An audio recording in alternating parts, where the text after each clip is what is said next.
Wonderful. Welcome, everybody. We're going to go ahead and start. This is the Alternative Voting Methods Statewide Task Force for the League of Women Voters of Colorado. And we have an hour and a half, and we have only 2 items sort of on the agenda, but lots to talk about.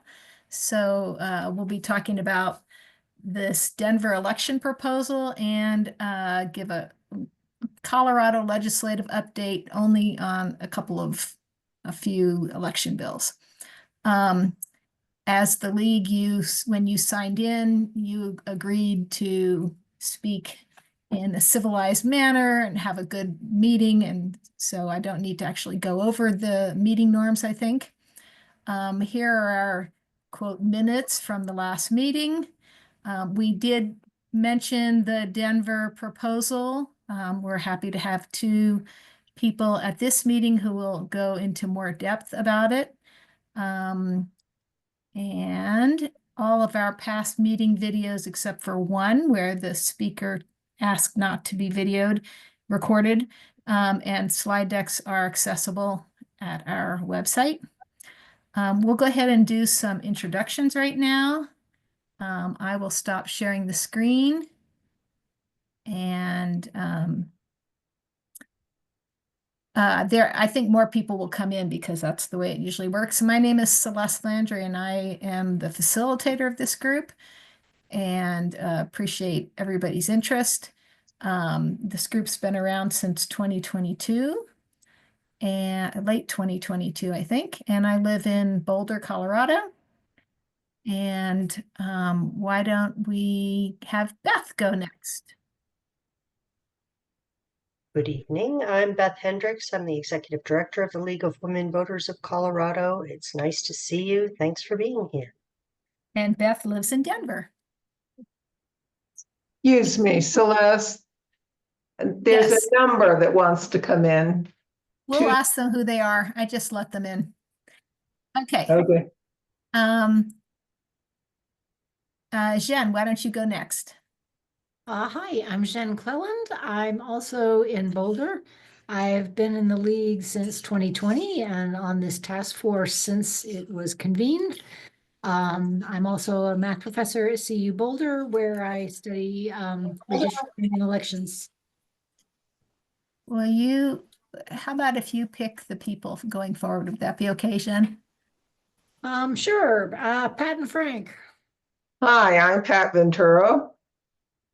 Frank Ventura. We've been part of the voting methods team for a number of years. Longtime members of League came to the Front Range in 2016 from Gunnison. So that's us. Okay, Stacy. My name is Stacy Simonette, and I am a senior council aide for Councilman Kevin Flynn. I've been with City Council for 11 and a half years, so I have some good experience with all this stuff, and I'm happy to be here to talk to you tonight. Great, welcome. Rich. Hi, I'm Rich Lins, also known as the Stamp Guy. For many years been trying to get all of our election ballots sent with a paid postage return envelope. Would give you a little bit of an update if some time allowed at the end. And I want to say hi to Kevin Flynn. He and I went to college together back at LaSalle College many years ago. Go Pioneers. Oh, nice. I'll pass that along. Betsy. Betsy McBride, member of the Colorado League, sort of. Had to register with my husband's name because National wouldn't let me be in 2 leagues. I'm in Boise, Idaho, and we had a failed election on ranked choice voting and open primaries, but now our state league wants to get smarter about alternative voting methods. Landon. Well, good evening, everybody. My name is Landon Mascareñas, and I have been organizing for getting ranked choice voting on the ballot in Denver since our last mayor's election, and I'll share a little bit about that. My family's been in Colorado and Mexico for quite some time. I live in Denver, part-time in Trinidad, and then I'm also the chair of our state community college board here in Colorado. And I'll kick it to Zach. Thanks, Landon. My name is Zach Burley. I'm a council aide for Councilmember Sarah Parody, who is bringing a ranked choice proposal through Denver City Council over the next several weeks. And I'm been in this job since Councilmember Parody won her election in 2023. Colorado born and raised. I've also got some experience working at the state legislature. I was briefly a legislative aide for Representative Sirota out there. So that's me. And I don't know who else has not spoken yet. It's okay. I'll call folks. Neil. Hi, I'm Neil McBurnett. Back when the web was young and all in 1995, I worked with the inventors of approval voting, Stephen Brams and Peter Fishburne and Guy Ottawell, and put 10 academic papers on the topic up on the internet. I think it was the first major internet source for that kind of information. And just today, Stephen Brams was honored by the Center for Election Science in Washington, D.C. for his work. So I've been interested in this for a long time and a member in Boulder of the group that Celeste so ably runs there, and also do a lot with election integrity in the state of Colorado and around the world.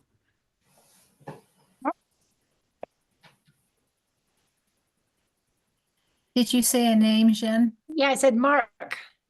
Oh, hi, Mark Bonhorst. I'm with the League of Women Voters of Minnesota, Minneapolis. I testified on the vacancy bill in the Colorado legislature a few weeks ago. Thanks. Sue. Hi, everybody. I'm Sue Ryden. I'm currently co-public policy director for AAUW of Colorado. I'm a member of the Aurora branch of AAUW. I'm a former state legislator from 2009 to 17, and I'm here to hear what you all have to say. And Pat. Hi, I'm with the Boulder League, live in Longmont, been here in Colorado since 2015, but I just wanted to get smarter about what all Celeste and Neil had been working on. All right, I think that's everybody. So back to you, Celeste. Okay, there's somebody named Jan W. entering right now. But I'll go ahead and start, and we can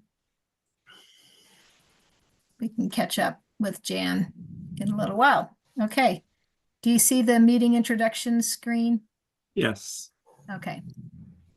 If Jan, if you can hear us, do you want to go ahead and introduce? I guess you didn't hear anybody else introduce themselves. If you just say, you know, your name, where you're from, you know, if you're a league member.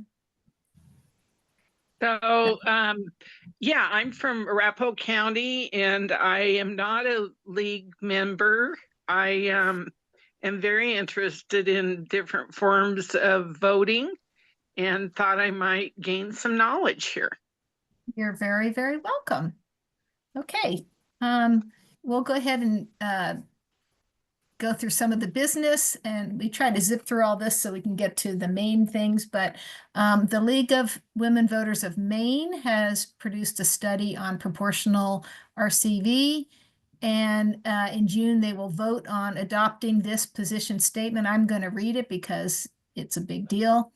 The League of Women Voters of Maine supports the use of proportional ranked choice voting, PRCV, in elections for multi-member municipal bodies because it more reliably delivers proportional representation than Maine's commonly used election methods. So this is in line with the national position that supports proportional representation in multi-member bodies.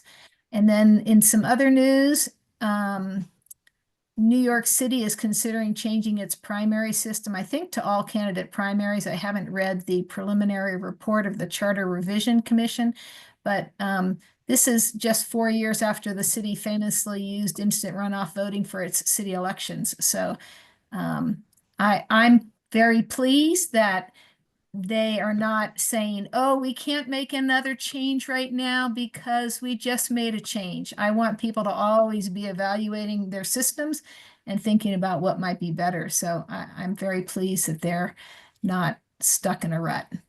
I don't know if anybody else has any other voting methods news that you'd like to share at this time from around the world. We're not talking about Denver because we know Denver is coming up, but other things. Boston City Council passed ranked choice last week. So what kind did they pass? Is it the proportional kind or is it the instant runoff voting kind? I'll send the article over and you can let me know. Wonderful. Because Cambridge has used the proportional kind since 1941. It's great. There are a lot of advantages to it, and I've studied it. I'm happy to talk more about that. And I know other people are experts on it, like Jen Clelland knows a lot about it. Here are some upcoming events to tell people about. Did we get through all the news that people had? Okay. Speak up if not. So tomorrow from 11 to 12:30, there's a Courageous Colorado listening tour. I know Landon knows about this. Landon, what's the name of the group that does this? We're calling it Courageous Colorado. Okay. And I saw the League of Women Voters is one of the groups, and then Civico, which is a civic leadership organization, and Veterans for All Voters. Okay. Okay. It's up on the league website. Thank you, Beth. Right. For there. That's what it says right here. lwvcolorado.org. Okay. There were 2 in Boulder County, and I only heard about one of them, so I'm trying to spread the word on the one tomorrow. And then this, there's a mistake here. This is not Wednesday, May 25th. What day is that? 21st. 21st. Okay, correct. Is I'm gonna or is it correct the that date. 22nd, Landon? No, I think that's right. I thought 20. I was doing my counting wrong. 21st is Thursday, is Wednesday, right? Okay. I think it's Wednesday. Wednesday the 21st.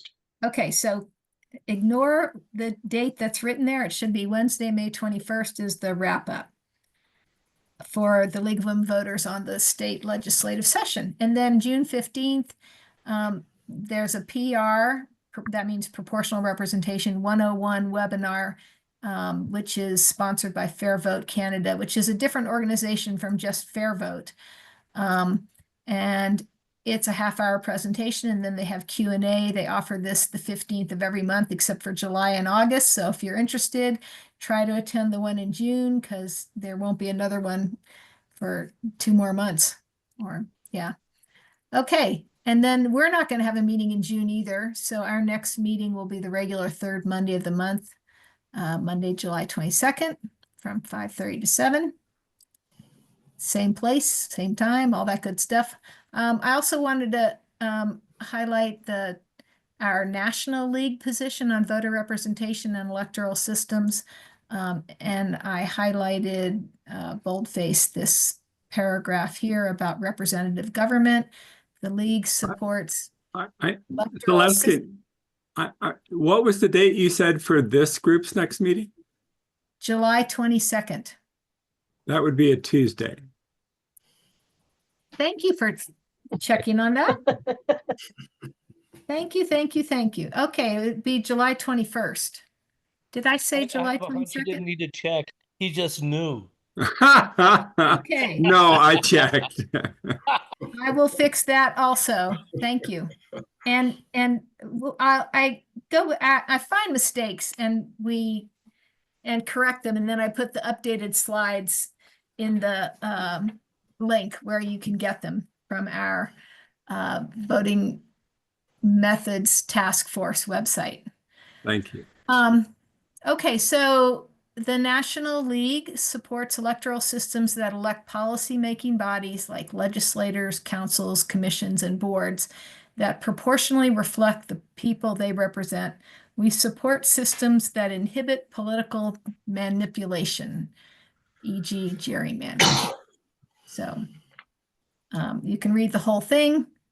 There's a lot more there, but this is the part that's maybe more relevant to today's discussion.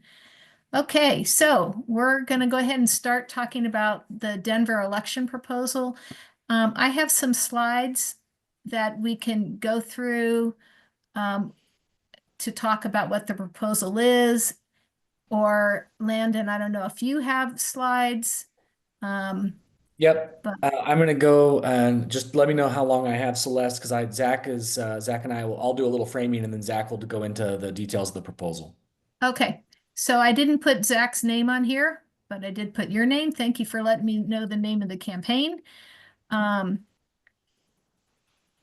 And I also saw that you're the co-author of this book called The Open System, Redesigning Education and Reigniting Democracy. We probably won't have time to talk about that, but maybe you and I should talk about it offline, and we could have you come back and talk about your book sometime. Okay. I would be honored. Okay, so here's the way I wrote up the draft proposal. But we can now let you deal with the slides, or if you think Yep, I think this is a great place to start. Do I have sharing access to share? Yeah, Okay. I think I do. Well, first off, I just want to say thank you to Celeste. And Celeste, how long would you like Zach and I to take together so we make sure we have plenty of time for the other side?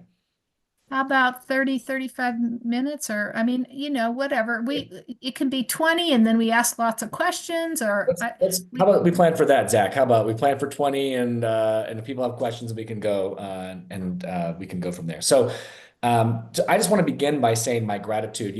I just think that finding leaders in our communities, across our communities, who care about the civic health of our democracy at this moment of time is so important. So I just want to say thank you to Celeste, first off, for all the work you do to bring a group like this together. I know it's a labor of love and something you deeply care about. And so when people find the opportunity to live into their passion about things they care about and work, I just want to honor that and start with that. And I also want to say thanks, Beth, for being a great partner at the League as we've launched kind of Courageous Colorado and bringing people together to take on kind of the big questions kind of around all these different opportunities.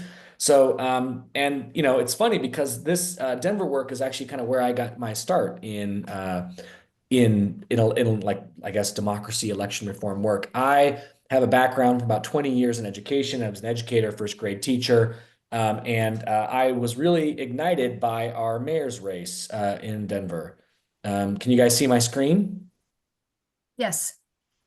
I think I'm pushing my computer to its technological limits with all the travel I've done lately, so it's a little slower.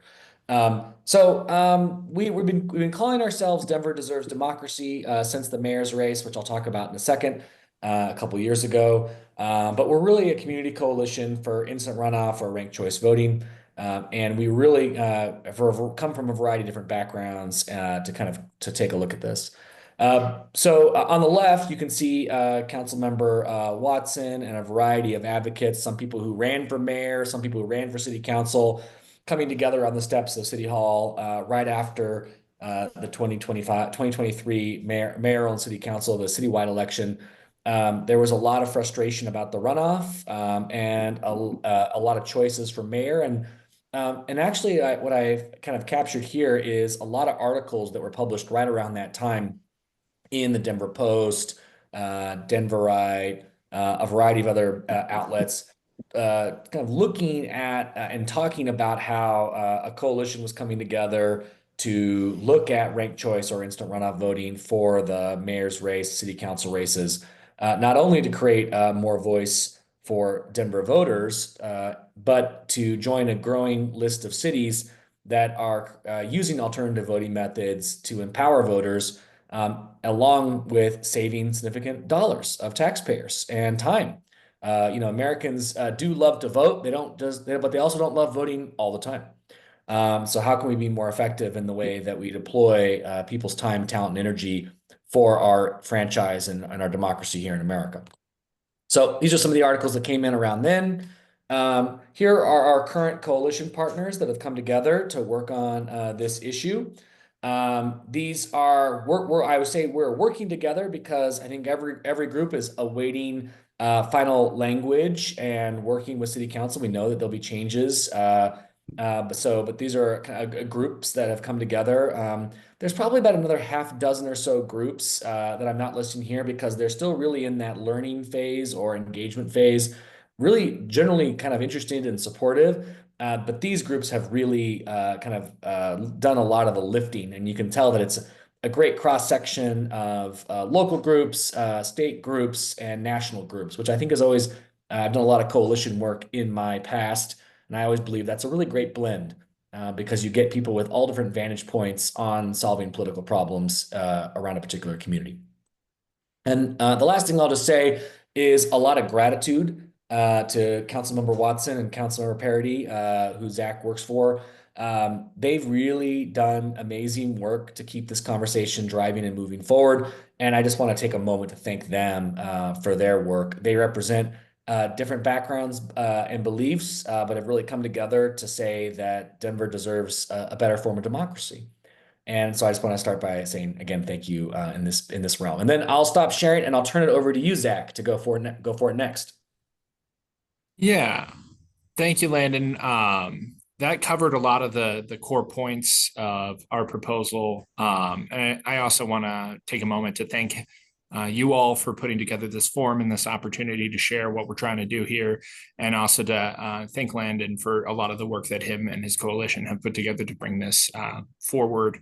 On my background, I was a staffer on the campaign for Councilmember Parody, along with 4 other campaigns across council districts. So I had a real good look in 2023 at all of the particularities of how Denver elections go.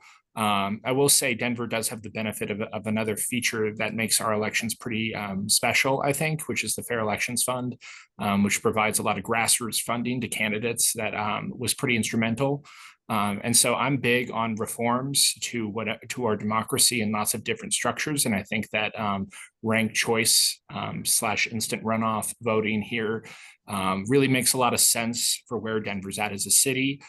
And I think really solves an important need because those mayoral candidates were, that mayoral race was crazy, having 17 candidates.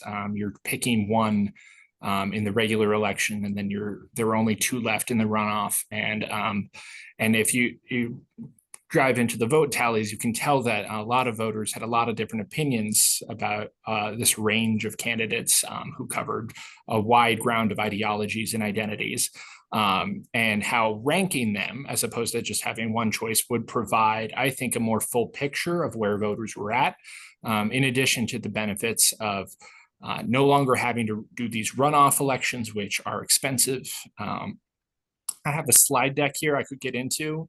Or I can, so if someone could give me a sharing permission. I think you should be able to do it now. Or maybe not. Share, there it is. Great.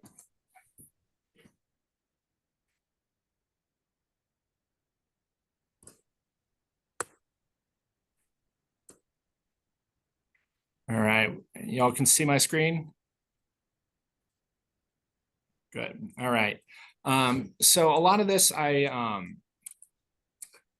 what is ranked choice is the first question we start with, because this is our slide deck we prepared for other council members. You can see we've put a little quote from the League of Women Voters up there because we do recognize all the work that League of Women Voters has done on this issue over the years.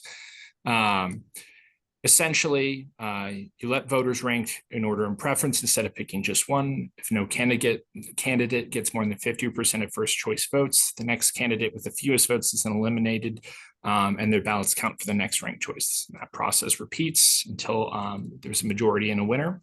Can we go back to that for a second? If it's okay to interrupt, or do you want to take questions? Please. I would love breaks to ask as many questions as I go as possible. I'm very interested in hearing feedback and questions. A quick question. Can we get a copy of this slide deck? I believe so, yes. I'll have to double check with my boss about sharing it, but I don't think that should be an issue. You're being recorded, by the way, right now, so you Yeah, I kind of don't think are it'll be an sharing it issue. So already. I'm sure I can share these. I will also say some of these details may be subject to change. We are working through the council process where there's certainly a lot of inputs that are being evaluated as we go. I certainly hope that you are willing to change when you get good information. Yes, absolutely. And Zach, for the record, everyone here at this meeting, they're experts in alternative voting methods. That is helpful to know. Thank you. Yeah. So I just wanted to find out where this quote from the league was taken, because it seems to me that the league has worked really hard to avoid ever saying good things about or suggesting that IRV can get majority support, since it doesn't always do that. Do you know where it came from? This was a quote added by one of our my counterparts in Councilman Watson's office. I do not know its source, to be honest with you. But I can find out and get back to you. It doesn't say anything about majority, though. It does. Oh, Bottom right. right. I'm sorry. You're right. I apologize. Yeah. So I hope we can track that down and both identify any pages that we may want to talk more about. And I would hope that you would avoid suggesting more than is actually accomplished in the realm of majority. But I'll let you finish the presentation and we can dig into details like that. As a little bit of background, Zach, when Prop 131 was going through the title board process, the elections task force leader and I sent letters to the title board asking them not to use the word majority because we can't guarantee a majority. And also the Colorado League of Women Voters lobbied successfully to get the statement about getting a majority of votes out of the national position before it was adopted at the national level. So we do feel kind of strongly about this. And I really appreciate that feedback, because we definitely don't want to be putting up a representation of a group's stance that isn't as precise as it should be. So I appreciate that feedback. And we appreciate you coming here and showing us all this. Absolutely. Thank you. So in the model that we put together, we just have this sort of sample ballot of the 1 through 5, and taking your feedback on majority language there, notwithstanding. There's this slide here talking about just each of the steps. But basically on election night, all the first place choice votes are reported, and the winner may be known on election night. And we're sort of weighing here some options about reporting as to whether or not to report as on a round by round basis, or whether to wait until all ballots have been fully counted throughout all the rounds, which would basically give around a 10-day delay. And so that's sort of an open question that we've been discussing with the clerk's office and weighing council feedback on. A lot of folks want the answers immediately, and we also wanted to avoid some of the appearance of having sort of the horse race kind of feelings of inch by inch reporting and someone coming back and all of that. But Zach, so do you mind if Go I ahead. ask if this task force has any opinion on that? Celeste, Neil, Jen? Zach, I hope that you're talking to people in Boulder because we had reports come out, preliminary reports like they always do come out, and the results changed, which is what might happen. And I was totally okay with that, but you should definitely be talking to people in Boulder in the election. I don't remember any real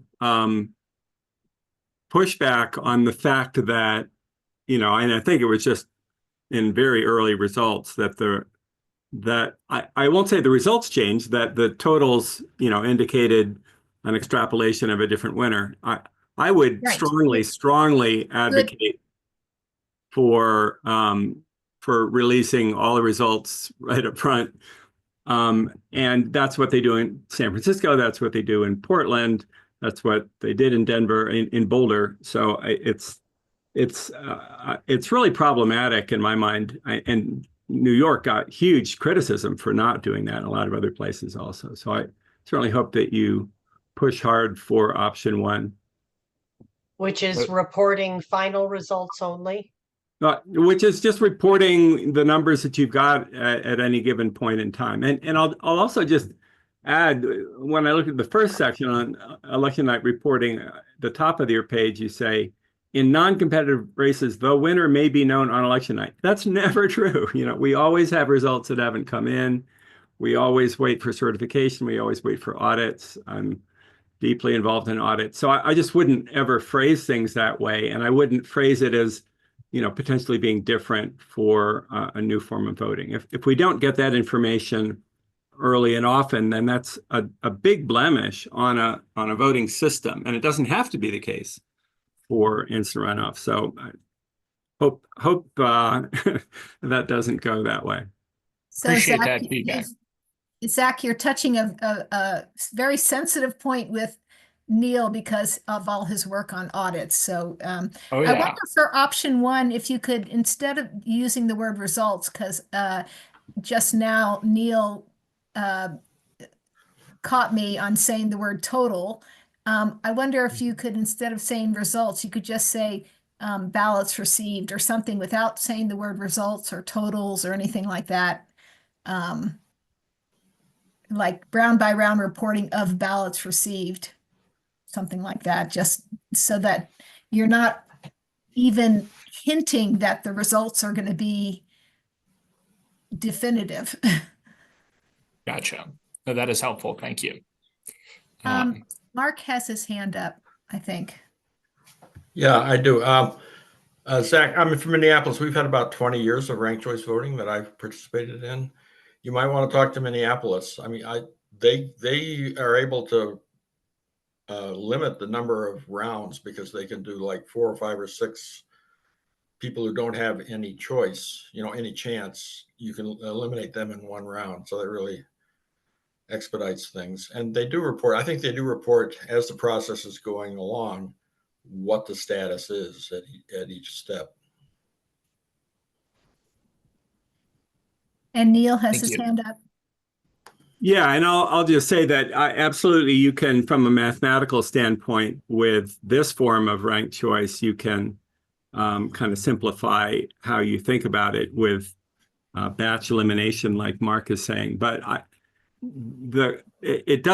that doesn't speed anything up in my mind. And we reported by batch elimination, multiple eliminations at a time in Boulder, and that upset people because they didn't know, you know, if they voted for a candidate that was eliminated in the first round, they didn't know where those votes went. And that's really one of the main benefits of any alternative voting system, is to have more information about what the voters want. So I would always report and require reporting round by round. And then it's very easy to take that and synthesize a more simplified report if people just want to see, you know, things fit on one page. But it's important to release all that information. I tend to agree completely, because it's just having seen how folks clamor on election night for the results, and that energy, that transparency does give people something to chew on, even as they're stressing out waiting for the results. So definitely. Any other questions on this slide before I keep going? Seeing none. All right. So this, we put up a few of the benefits here, and flagging again majority winners on the first slide there. That I know that's definitely something that's been raised. But we also talked about higher turnout. New York, we cited New York City's primaries had a record turnout. easy for voters, I think, is somewhat subjective, but in our research and evidence, we found many different demographics, language types. Folks found a lot of this pretty intuitive. It's just ranking things. Our clerk has done experiments or has done work with children, ranking their favorite candies, which is one of our favorite analogies to share. So this is a thing that people can understand with, a reasonable amount of education on it. And I'll get to some of the education pieces in a little bit on a later slide. Additionally, we talked about more choice and the lack of a spoiler candidate. That many candidates in a ranked choice election felt it was a lot easier to run alongside other folks who you may have some overlap with. And you're able to, whether that be an identity or an ideology or an affiliation along a particular angle, ranked choice allows those candidates to run in a bunch, independently together, and creates a lot more options for voters when they're evaluating those candidates. So that way you don't have to just pick your favorite amongst several, and you can rank your choices. And I think that gives a much more representative picture of what the voters want here. I see Neil's hands up. Yeah, and so again, I mean, there's all kinds of benefits, as we all know, to all of these alternative voting methods. But I would push back also on the spoiler question. I think it's clear from the ballots that Sarah Palin was a spoiler for the more moderate candidate in Alaska, who would have won, even though they used instant runoff voting, because of a whole bunch of aspects of how that election went. And in that case, also, the majority winner did not win because the majority of voters on their ballots favored a candidate who was eliminated before the final round. So please don't overstate benefits at the same time that you're noting clear benefits. Understood. And I think, yeah, I don't think it eliminates the spoiler benefits, and that does overstate it a little bit. I think it's more about there are circumstances where there can be more cooperative, and we've seen that in the literature too, as well as about candidates working together and having a less combative environment on the campaign trail. But your input is taken there. Thank you, Neil. Celeste? I love the footnotes. I'm assuming they'll be on a later slide. Correct. Yes, those are at the end of the slide deck. Yeah. Is this the end of the benefits slide, or is there another one? This is the benefits, although I do dive deeper a little bit into the turnout data in the next slide here. So back to the benefits slide. One of the things you said earlier was saving money because of not having to have the later runoff if nobody gets a majority in the first round of the Denver elections. Do you have footnotes for saving money? Because I've heard that it doesn't always, like, that's a claim that's hard to justify. I can't speak for other systems, but our clerk has cited to us a $2 million per election cycle savings through the elimination of instant runoff, or through the elimination of runoffs. Even so though the actual instant runoff voting part will be more expensive, eliminating the runoff will outweigh that extra cost in the first election. Okay, great. That is the information we've gotten from our clerks. So I'm going off of that. Yeah. You might want to add that here with a footnote. Yes. Yes, I do talk a little bit about that later, specifically what we want to do with that money. In fact, this is just a slide of other cities that have done it, which I'm sure a lot of you are familiar with. We cited here some other real world success stories: New York City, Twin Cities, Minneapolis, Maine. But to your point, Celeste, let me just get to this. I guess it's done here. In the other slide that apparently isn't here for some reason, the detail about the clerks is that the $2 million in savings we would use to run an education campaign. to help inform voters, particularly non-English speaking voters, about the changes to the election system. And that's been a very important value that a lot of other council members have brought up to us, because a lot of our alternative language citizens and residents are frequently glossed over, I think, in these processes. So we wanted to make sure that they were not, that they were given particular care and education in the transition. Yep. Can you go back to the list of cities? The Yes. large list, yeah. So some of these are not current. Which And ones? so Aspen no longer they only used it for one election. Telluride used it for 3 elections. It was on the instant runoff was only triggered in one of those. I think Carbondale has never used it, although they are allowed to use it. Broomfield has never used it, although they would have used it if they'd had enough candidates. So also like Arden, Delaware uses only the proportional kind. It doesn't use the instant runoff kind. So I'd be happy to go through this list with you and Yeah, no, I would love to set up a separate call here, Celeste, and Okay. go through that. Great. Because definitely want to make sure we are presenting accurate information. Yeah, and especially in terms of the Utah cities, I don't know the specifics, but many Utah cities use something that they call ranked choice voting, that some people don't call ranked choice voting, that is a multi-winner election that is way worse than any election method that we're currently using, in my humble opinion. So this is one of the problems with using the term ranked choice, because it includes this anti-proportional Utah method. And if you're citing cities on there, they would give be the wrong impression about where we're yeah. going. I appreciate that feedback. For our implementation timeline, basically, we're looking at trying to get this through council by the end of July to make the 2025 ballot. If this passed on the 2025 ballot, it would be implemented in the 2027 municipal elections.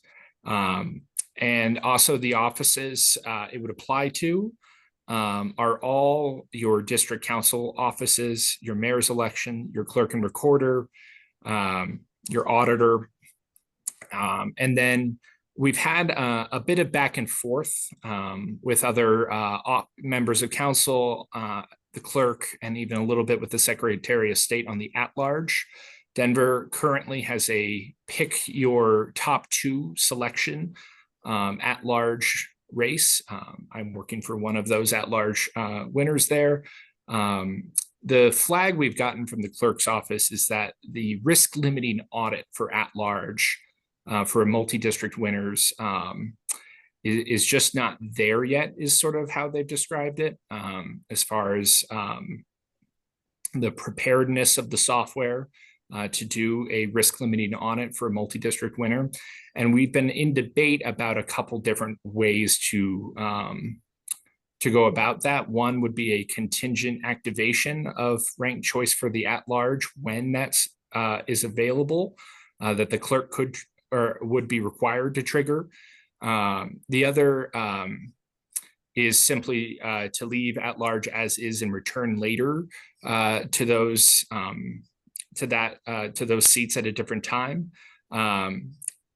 And then we've also had some discussions with the clerk about and some former clerks as well about creating a new method of risk limiting audit, although that has some complications with compliance at the state level with the Secretary of State's rules for these. So I see a couple of hands there, so I'll pause.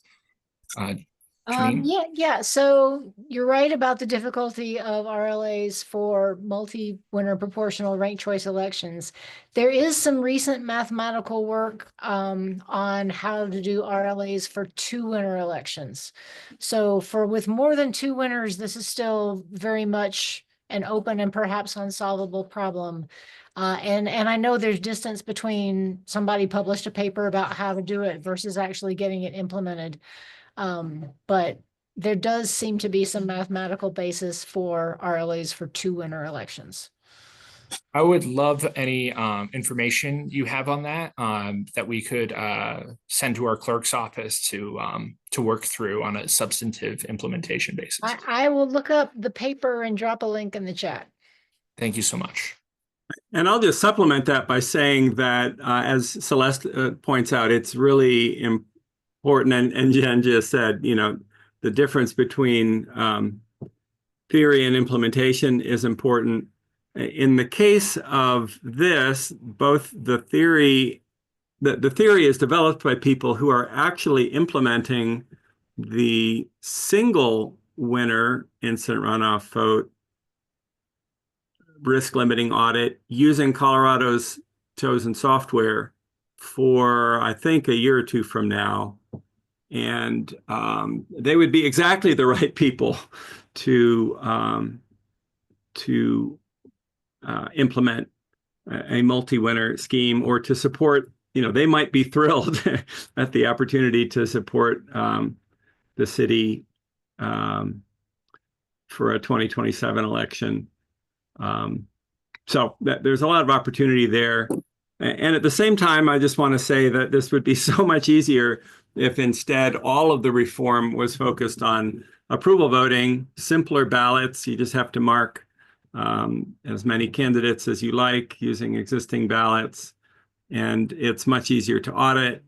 And we're still arguing about whether a home rule city could implement it efficiently, but I certainly think we should press for that. And it solves the entire spoiler problem.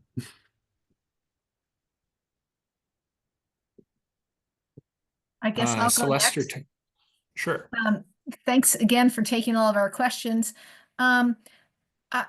As somebody who strongly supports proportional representation, you know, a two-winner election doesn't get you that much proportionality. It's better than not having a multi-winner election at all. But what I would love to see is the Secretary of State. I mean, right now there is a way to conduct an audit in Rule 26. The Secretary of State's rules, Rule 26, says how you can conduct an audit. It's not a risk limiting audit, but an audit of the proportional multi-winner ranked voting method. So I'm not sure that needs to be a stumbling block.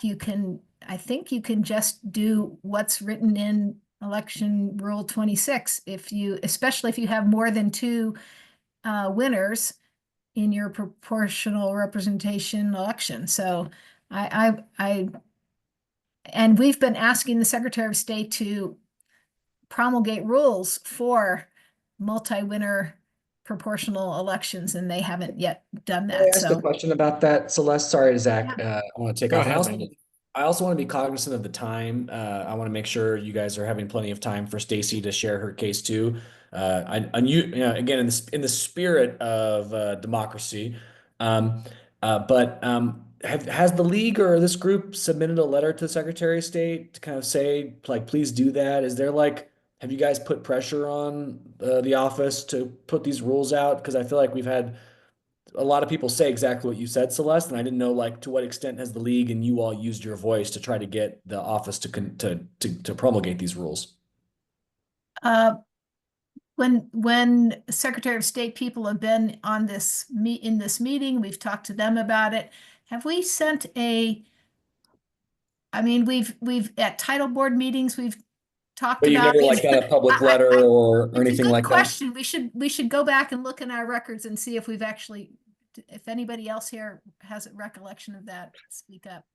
But maybe that should be on our to-do list. I think if it's not, my sense is that the people that we're talking to in our coalition would be interested in working on a thing like that, because it's clearly a block for policymakers like Zach right now to figure out how to move forward. And, you know, I disagree with you. And this is what we tell the Boulder City Council.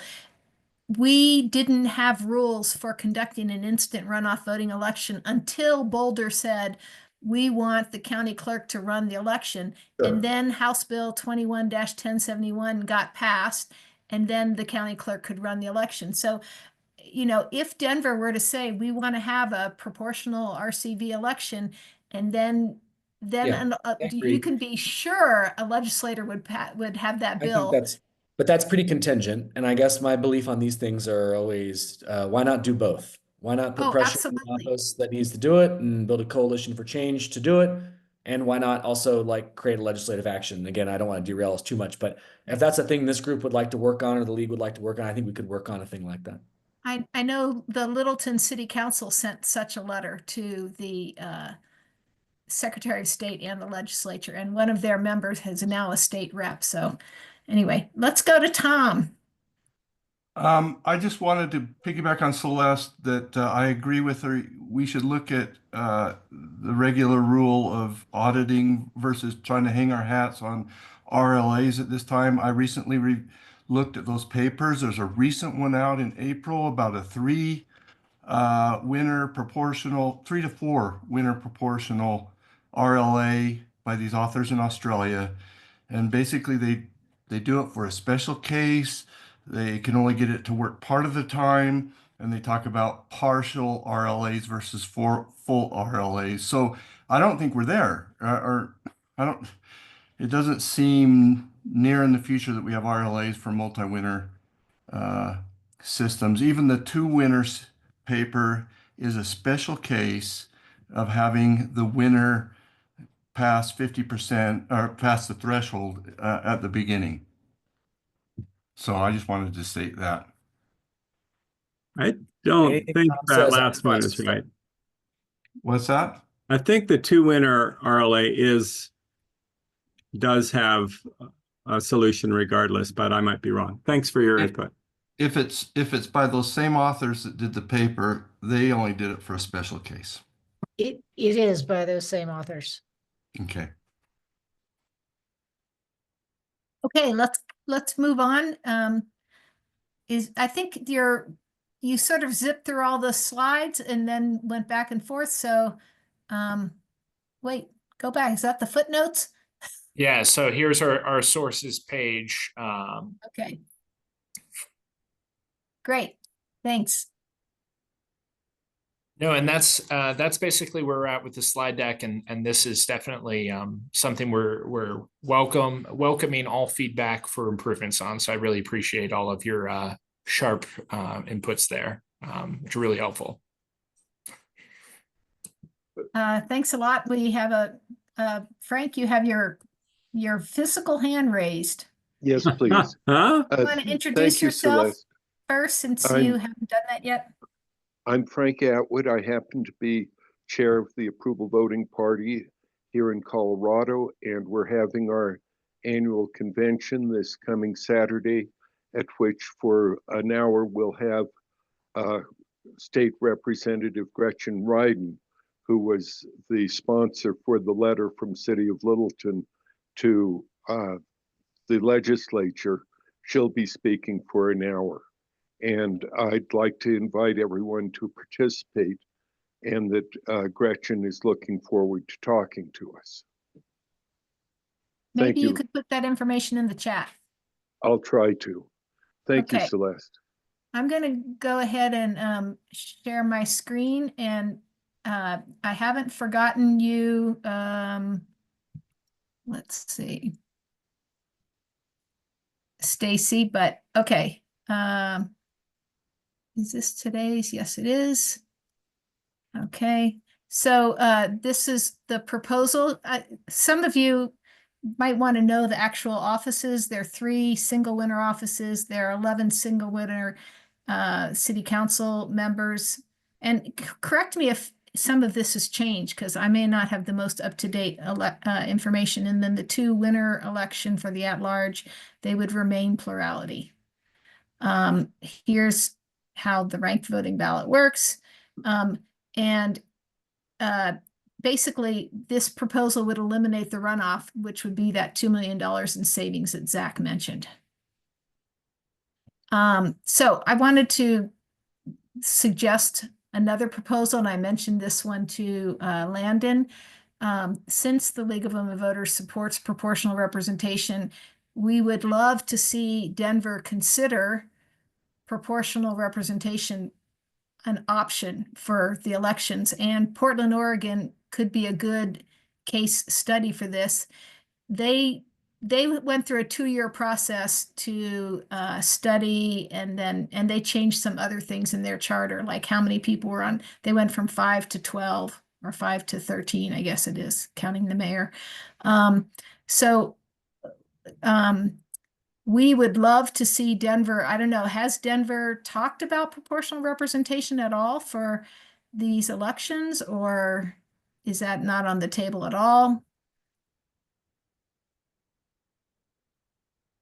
I'll just say that, and then I'll let Zach go. Just from a coalition perspective, there hasn't been a major point of discussion. I think everyone is excited to see what Portland did, but knows that there is energy on the council for ranked choice, and sees that as a, and Celeste, I really loved your point earlier today, which is like, I think we have to update our truth about some of these things over time.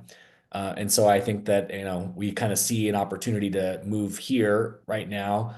And I think it would be really interesting to have deeper conversations with you and with other people who are advocates of proportional representation. I, for one, I went to school in Portland, Oregon. That's where I went to undergrad. I'd love to get a chance to go out to Portland and see what they've done in person. My sense is that's not going to really be in the timeline that we're operating with to get it on the ballot for this fall. But I think it's something that we should do work together around. And I think it'd be really fun.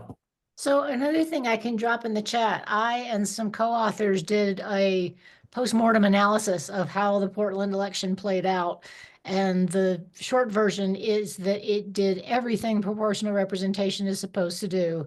The new council is the most racially diverse, ideologically diverse, geographically diverse, the most diverse city council they've ever had along every axis. It was great. And one of my concerns is that Denver adopts the instant runoff voting form of RCV and then says, okay, we're done, and never goes to the better proportional voting form of RCV.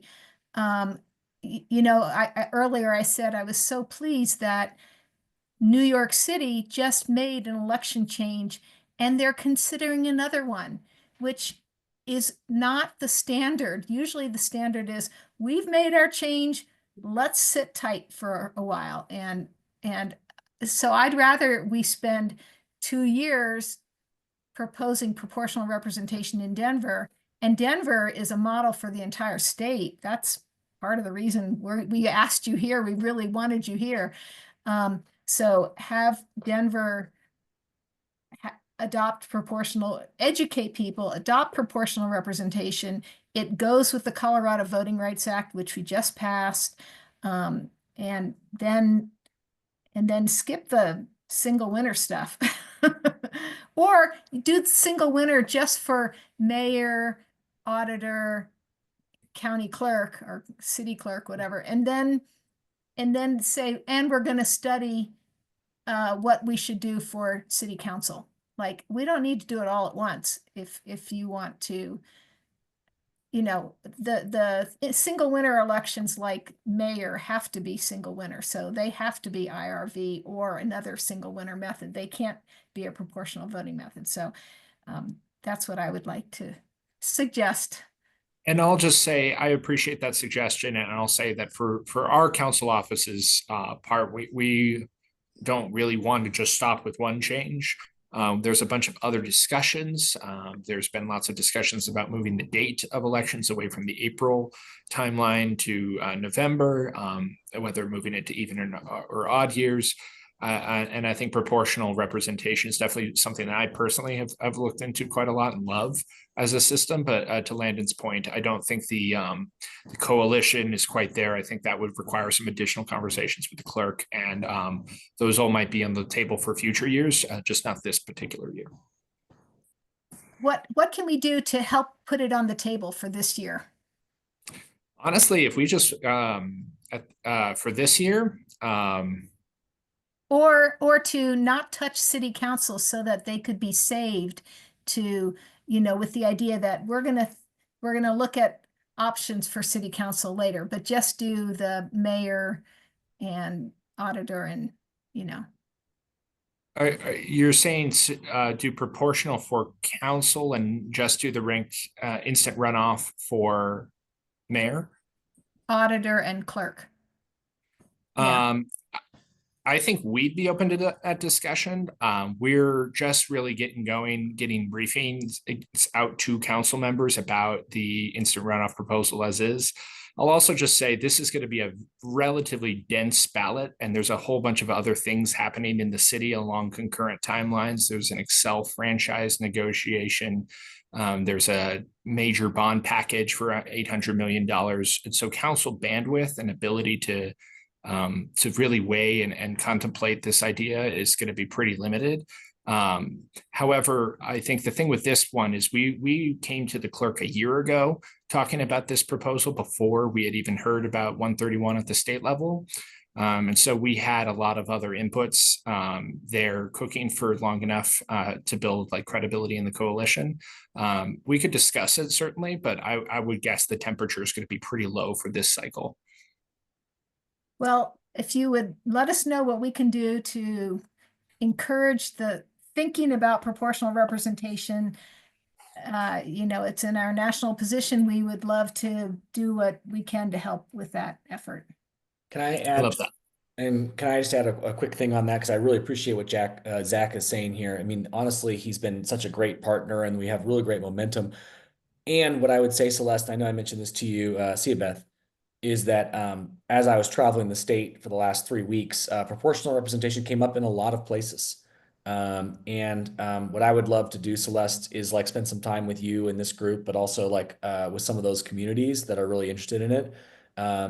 And thinking through how to actually support them in those places too, because I think there actually might be some juice in other places around the state as well. Yeah, and I think Denver is a model, so we should, you know, having it start in, you know, if Denver's looking at Denver is a model, but Denver also is not the first to the ranked choice game. And actually the fact that other places have done ranked choice before Denver is actually helpful to the city council members as well. So I will say that like it is true, Denver is a model and is the largest city, but it is also helpful when other municipalities try things out. It makes it easier for folks who run such a large city and an election apparatus of that size to take the chance. Yeah. With such a dense ballot, you know, that might be a reason to postpone the change for city council too. Just another thought. So, okay. I mean, maybe we should be writing to Denver City Council to say that League supports proportional representation and please consider it, and send Jen's papers and things like that. Okay. I don't want to take away too much time, but there is this was in our meeting last month. We suggested that the referred question could be, shall the charter of the city and council of Denver be amended to use ranked voting for municipal elections whenever there are at least 3 candidates, using instant runoff voting to elect mayor, auditor, and clerk and recorder, and proportional single transferable vote, that's the proportional RCV, to elect 3 candidates from each of 4 new city council districts. So we even came up with a question. So we're going to move on now to Stacy. You said your last name, but I don't want to miss. Simonette. Simonette. That's correct. And I have 2 competing proposals here. I can put up this, you know, you can tell me if this is correct or not. Kevin Flynn and Daryl Watson are proposing separate ballot contests for the 2 at-large council seats, so that you would change from 1 2-winner contest to 2 single-winner contests. I don't know if you want to talk about that first, or if you want to talk about keeping more of the status quo. Well, I think we can go ahead and talk about that first, because we kind of came off the tail end of you discussing how the ranked choice voting would apply to the at-large seats. And it sounds like Councilman Watson is working both sides of this, trying to maybe solve for that.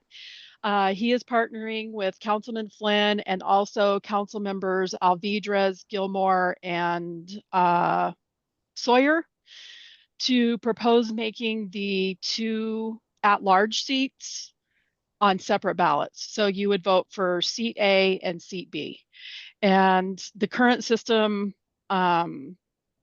we never get a majority of the vote because, you know, they just take the top 2 vote getters, and all of the other elected officials are required by charter to get more than 50% of the vote. And so the amendment ensures that an election by a majority vote or place, it just ensures that they get a majority of the vote. But it also addresses another concern, which should concern all of us, is that there's massive undervoting in the at-large races.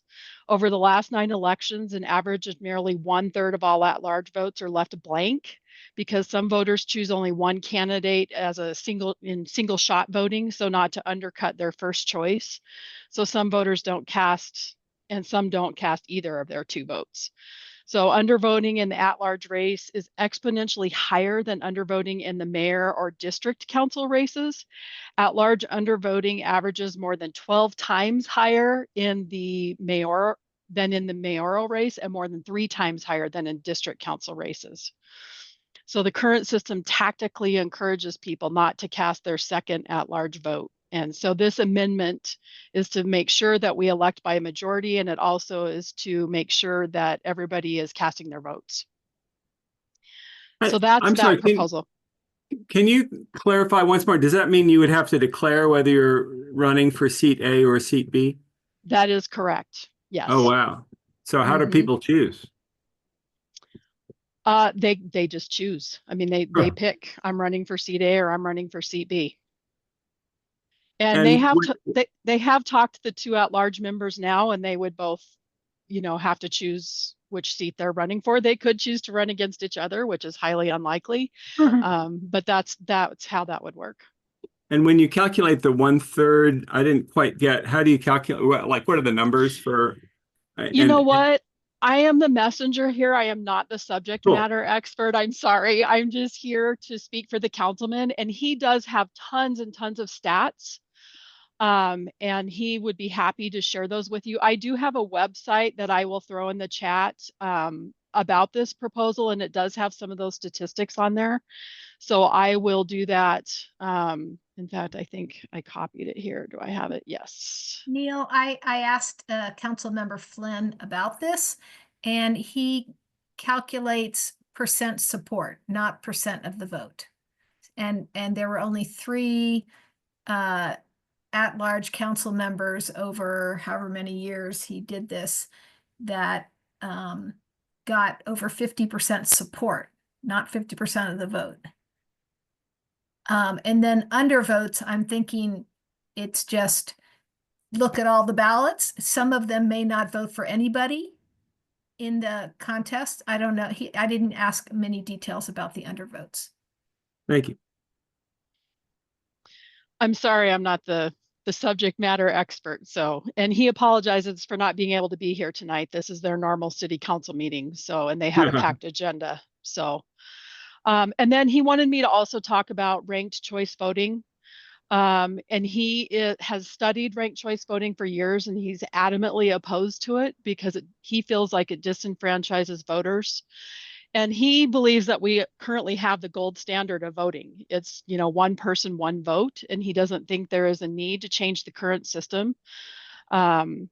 And change for change's sake is an insufficient reason. So he believes that ranked choice voting rarely results in a majority winner. This is especially true in large multi-candidate races where it is inevitable that ballots are tossed out of final counts because typically voters may rank only 3 to 6 candidates, where like in 2023, you all know we had 17 candidates for mayor. So this is because multiple rounds of transferring votes among continuing candidates ballots that fail to choose a continuing candidate are tossed out of the count. It's ballot exhaustion. Ranked choice voting falsely claims to result in majority winners by excluding those exhausted ballots from the denominator when calculating a majority. Yet those disenfranchised voters cast real ballots, and in nearly all cases, the total number of actual ballots in the denominator would have prevented ranked choice vote winners from having an actual majority. He said his analysis of more than 50 ranked choice voting elections all around the country showed only a handful yielded a true majority of the ballots that were cast. And ranked choice voting depends on disenfranchising real voters who cast real ballots. In 9 mayoral elections that have been decided by ranked choice voting in San Francisco, Oakland, Minneapolis, and New York, not a single winner achieved a true majority of the vote. In a worst case scenario, a member of the San Francisco Board of Supervisors was declared elected with a majority of 52.7% of the vote after 20 rounds of counting transferred votes. But in reality, she was named only 21% of the ballots. So she won because a full 60% of the ballots were thrown out of the count. 79% of the voters did not want her. We should not trust a voting system that completely ignores 6 out of every 10 voters who actually cast ballots. And Councilman Flynn would like to meet with you all sometime when he can be in attendance. And I apologize that I just am literally giving you the talking points. I am not up to speed on all of this. This has not been something he's involved me in. So I just want to say that I attended all the meetings of the Charter Revision Committee that was held during the pandemic, like 2020 and 2021. And he was a member of that. And I think maybe Stacy Gilmore was also. There were 2 council members on it, and then there were some other people. And he was pretty much opposed to it back. Yes, he's always been opposed. He called it ranked choice voting, but it was really mostly instant runoff voting. He has said in some of his arguments that, and I've called him on this, he has said that Denver used RCV back in the 20th century, in the early 20th century. They did not use RCV, and there's that article that's in the chat called What is RCV Anyway? They use Buckland voting, which uses a different tabulation method. So nobody that I know of considers Buckland a form of RCV. And by the way, Buckland is named after James Buckland, who lived in Grand Junction. So it's also known as a Grand Junction system. So, I'm a little proud of Colorado for that, but it's not a great system otherwise. Neil? Yeah, I just wanted to thank you for giving some examples of the majority issue. And I just wanted to point out a different majority issue, which again is the case in Alaska and in Burlington, where a candidate was eliminated in the second to last round who would have beaten all the candidates in the contest if you look ballot by ballot, rank by rank. So Mark Begich would have beaten Peltola, and Palin served as a spoiler clearly in that election. So it's problematic, but I think it's an improvement. But I think proportional approval voting would be the best way to go. Thanks all. Tom? I just wanted to mention that, instant runoff voting form of RCV is analogous to 2-round runoff, in many ways. And often there's a lot said about the exhausted votes that occur, and in fact, make it so that there is often not a majority of initial round votes. But it's analogous to in the 2-round runoff too. There are people that do not show up for the second round. And if you're going to do apples to apples comparisons for 2-round runoff to instant runoff, you need to look at the exhausted votes of the first round of a 2-round system. And that's something that I don't think Councilman Flynn considers. I think that 2-round runoffs are a great improvement over plurality voting. I agree with that. But I don't think that they're the exhausted votes should be demonized in such a way, because they have an equivalent in the 2-round system. It's the people that don't show up for the second round. Anyway, just wanted to point that out.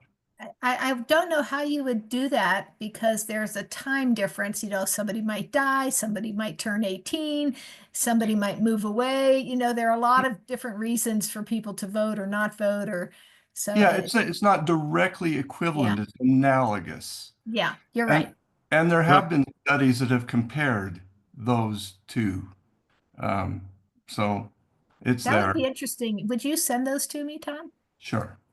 That'd be great. Thanks. Thank you. Right. Any other questions for Stacy? If you do have, I will take the questions down and Councilman Flynn will answer them. And I apologize for not being the subject matter expert this evening. We apologize for having a conflict with this Denver City Council meeting. It's difficult. Okay, if we're done with Denver, we'll move on to the legislative update. I know Thank you I will all. start. Thank Thanks. you. You're welcome to stay for this part if you'd like, but Appreciate that all you Stacy, do. Landon, I'm going to jump to council here, but I really appreciate y'all having us. thank you so much for coming. We really, really, Yeah. really appreciate it. Thank you. Love you, to y'all. see any updates on the slides. We'll pass those on. Thank you, Neil. So the next thing on the agenda is the Colorado legislative update. And Jen, I think you're willing to talk about the Colorado Voting Rights Act. And here's some prompts Sure. for you. Go use them or not. Sorry, you have what? Oh, There are some prompts for Great. you. Use them or not. So Colorado is, I believe, now the 9th state to adopt a state level Voting Rights Act. One of the reasons why some states are doing this is that the Federal Voting Rights Act has been kind of under attack from many avenues for a while, and the Supreme Court in particular has been whittling away at some of the protections in the Federal Voting Rights Act. So Colorado has now adopted our own. It preserves the the voting rights that are in the federal voting rights. It also adds some updates. It adds protections for LGBTQ plus voters. It adds some protections for disabled voters and for Native American voters. One thing a couple of things that I will highlight just because these are the things that I nerd out to, so this is a little bit specific to my perspective. One of the issues with the Federal Voting Rights Act, so the way this gets used in court is that in the case of racial gerrymandering, a racial minority may bring a claim of vote dilution if they're being prevented systematically from electing candidates of choice. And the way that jurisprudence around the Federal Voting Rights Act has evolved, there was a major case in 1986 called Thornburg v. Jingles that sort of delineated the factors that you had to lay out to prove a vote dilution claim. And these have come to be known as the Jingles factors. And Jingles 1 is that you have to prove that the minority is geographically concentrated so that it's possible to draw a single member district where that racial minority group has a majority of voters. And that's a very high bar, right? It kind of made sense in 1965 when there was a very high degree of racial segregation. But if you want to live in a world that is not racially segregated, then Jingles 1 becomes impossible to satisfy if the minority is not geographically concentrated, and then you just can't bring a vote dilution claim. So one of the improvements in the Colorado Voting Rights Act is that it's explicit that the racial minority does not have to be geographically concentrated to bring a claim. And that also for this team opens up, well, if I can't draw a majority minority district, how am I going to adjudicate that claim and give a minority group relief? Well, you're going to need some kind of alternative voting system like proportional representation. And that part is not explicit in the law, but it kind of follows logically from things that are in the law. So it will be really interesting to see what happens when groups start bringing cases under that.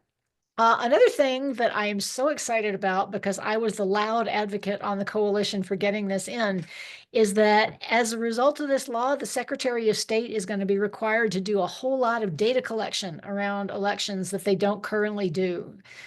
This will include precinct level election results, not only for state and federal general elections, which they currently publish, but also for primary elections and for municipal and other local elections.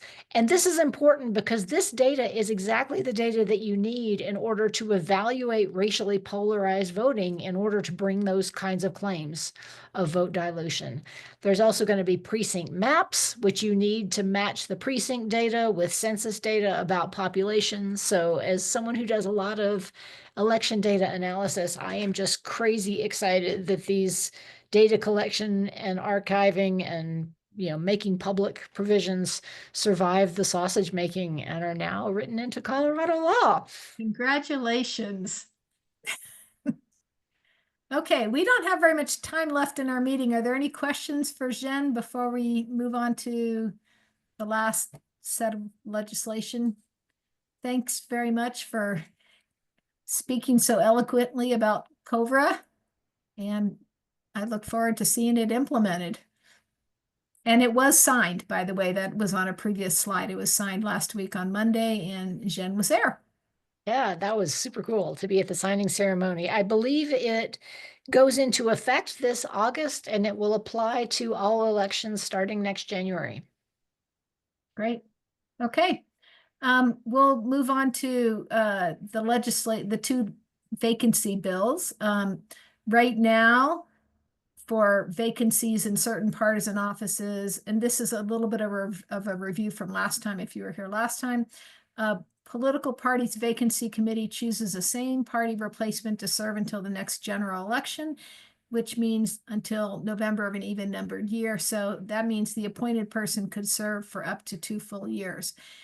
We have these two bills, H 1315 and 1319, that both passed. 1315 was signed along with the Colorado Voting Rights Act bill, but 1319, and I don't really understand why, but it may be that the governor doesn't sign it for some reason,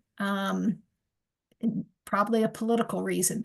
But what these two bills do is they keep the immediate vacancy committee appointment. That's the same party thing. But if the vacancy occurs before July 31st of an odd numbered year, then there must be a vacancy election that fall November odd year. And that is wonderful. That's great. That's going to let a lot more people have a say. But it's sort of a weird election because that special vacancy election is limited to candidates from only one party, the party that has been holding the seat. So third party, other major party, they're not allowed to run. And then the electorate is limited to that party, that one party, and unaffiliated voters. And that last part is, in some of our minds, disenfranchisement based upon party affiliation. So we had proposed these 3 amendments: allow every elector to vote, allow any elector, regardless of party, to run, and then use a better voting method because there would only be one election. There wouldn't be a primary and then a second election. That they didn't pay very much attention to us on that. They rammed it through. One difference between the two bills is which offices they affect. Of course, 1315 is for the legislature, 1319 is for county commissioners. Another one is that 1315 has a petition clause, so people could collect lots and lots and 100,000 or more signatures and ask the voters to repeal 1315. 1319 has a safety clause. It would take effect immediately. It could take effect this fall if it's signed by the governor. So there is a possible constitutional question, and we sent out a press release asking people to think about this. And we have not found we and the National Conference of State Legislatures have not found any other state that holds this limited vacancy election. And we think that the 14th Amendment specifically refers to members of the legislature, and probably 1315 would be unconstitutional. So, Mark, I'm going to let you speak up here and add to what I've said. Are you still here, Mark? Oh, you are muted. All right, unmuted. Yeah, I think it's pretty straightforward. It actually, 14th Amendment talks about any election for the choice of a member of an elector or a member of the state legislature. So this is, I mean, it's an election. It's not a primary election. It's an election for the choice of somebody who's going to serve for a year as a legislator. So it seems fairly straightforward from just a originalist plain meaning sense. And One of the things I've learned from Mark is that Section 2 of the 14th Amendment has never been adjudicated. Is that the word? it's never been, it's really never been enforced to speak of. They tried to use it in the 1870 census. The idea was every 10 years, you see how many people have been denied the right to vote, and then you reduce the population in proportion to the number of people who've been denied the right to vote, and that affects how many how many members of the House of Representatives you get. So the idea is it would happen, it would be come up every 10 years, and then the penalty would be enforced for another 10 years.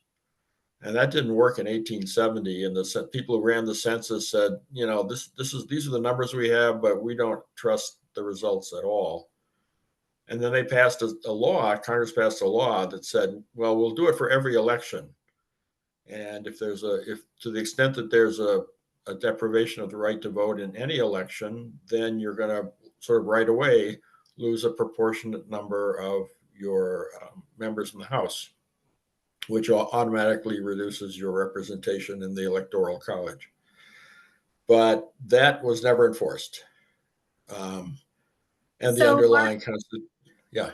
Are you saying that if there were a lawsuit on this, that would force people to enforce the section 2, or what? No, you can bring a lawsuit. I think you can bring a lawsuit to prevent the violation from happening, so the penalty never gets imposed. There's a law student who wrote a great law review article in 1960, just as the whole voting rights revolution was about to happen, who said, you know, you could enforce this judicially. And then it became unnecessary because the Supreme Court discovered Section 1 of the 14th Amendment and equal protection and so on. So nobody paid attention to Section 2 for the intervening, what is it now, 65 years? But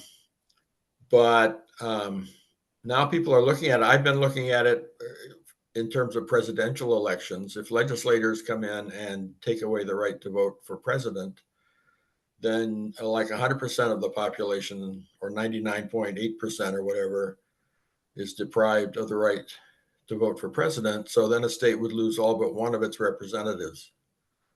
So it's a you know, and possibly for a whole decade. So it's a very severe penalty. And the idea is, well, the courts, you could bring a lawsuit to prevent that penalty from ever happening by preventing the harm, you know, making sure that people have the right to vote. So there's a number of law review articles now. I've written several of them saying Section 2 actually does mean something, even though it's never been enforced since it was written. And this would be the first lawsuit if it comes to that. And I'm talking to some people nationally. Celeste has already reached out to the Brennan Center.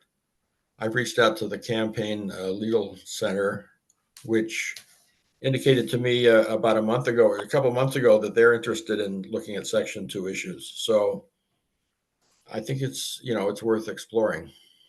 Did you know there's a 14th Amendment Center? Yes. You told me about that. Howard University or something, I think. It's at Howard, right? It's Yeah. just opened. Yeah. So that's I think we should reach out to them as well. The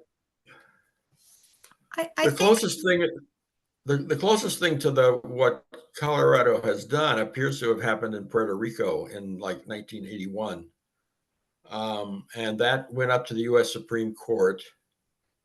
But at the Puerto Rico Supreme Court level, the court said, yeah, you can have an election where the same party, only same party candidates can run, but everybody has to be able to vote.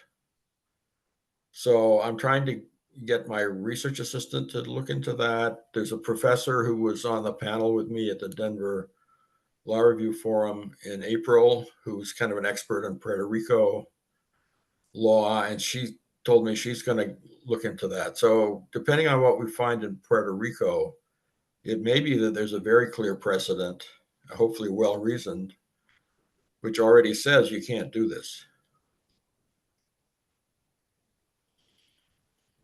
So that's thanks, kind of, Mark. Do you have a citation for that?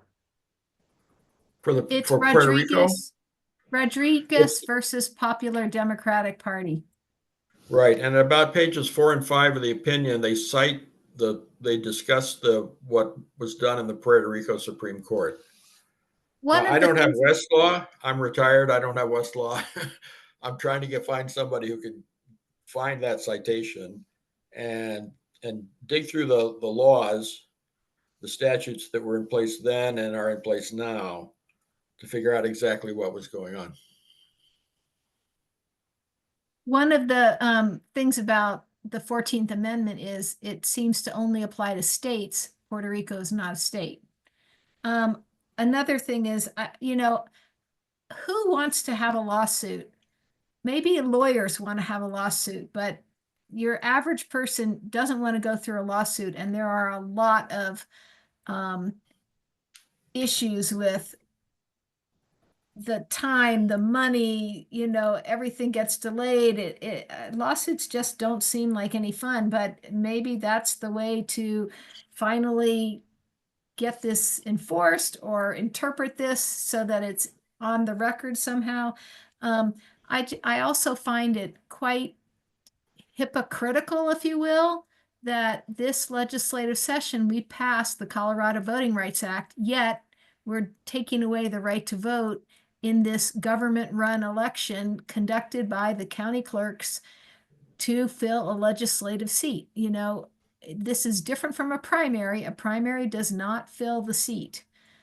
This would be an election that fills a seat, and there are no states that do this, and I really don't want Colorado to be the first. So let's see. I think I saw there was a chat. There was something in the chat. And also we have a new person here, Danny. Danny, I wonder if maybe you're lost or what? And also we're basically out of time. So if anybody has any comments on solutions to all the world's problems via elections. Oh, we have Danny and Gaithia also. Maybe they want to introduce themselves. Hi, I'm Gaithia Weiss. I'm in Longmont, and I'm part of the Boulder County Voting Methods team, and worked with Neil and others on election security for the League of Women Voters. And I think that your presentation tonight was great. I hope that we can give some input on things like majority and Peyton, Utah. Right.